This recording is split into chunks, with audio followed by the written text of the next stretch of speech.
നമസ്കാരം. Daily news ശുഭദിനത്തിലേക്ക് സ്വാഗതം. എതിരെ വരുന്നവരെല്ലാം എതിരാളികളായി കാണേണ്ടതുണ്ടോ? ഇന്നത്തെ ശുഭദിന ചിന്തയിലേക്ക്.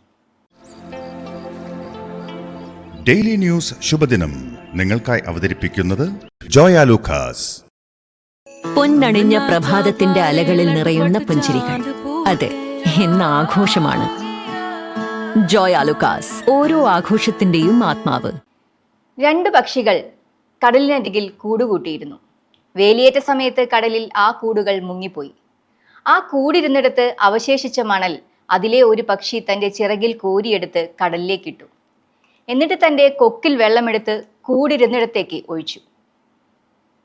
ഇത് പലയാവർത്തി ചെയ്യുന്നത് കണ്ട് രണ്ടാമത്തെ പക്ഷി ചോദിച്ചു, "നീ എന്താണ് ഈ ചെയ്യുന്നത്?" ആദ്യത്തെ പക്ഷി പറഞ്ഞു, "എൻ്റെ കൂട് ഈ കടൽ നശിപ്പിച്ചു. ഞാൻ ഈ കടലിനെ വറ്റിക്കും, എന്നിട്ട് കരയെ കടലാക്കും."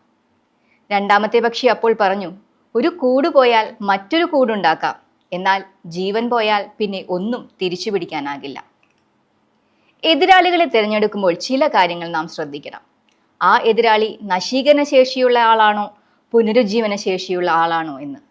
ഈ മത്സരത്തിൽ ജയിച്ചാൽ എനിക്കെന്തു ലഭിക്കും? ജയിക്കുമ്പോഴുള്ള ലാഭത്തേക്കാൾ വലുതാണോ ജയിക്കാൻ വേണ്ടിവരുന്ന നഷ്ടങ്ങൾ? ഈ ചോദ്യങ്ങൾക്ക് നമ്മുടെ മനസാക്ഷി നൽകുന്ന ഉത്തരങ്ങൾക്ക് കാതോർക്കാം.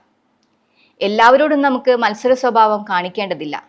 മാത്രമല്ല, എതിരെ വരുന്നവരെല്ലാം എതിരാളികളാകണമെന്നും ഇല്ല.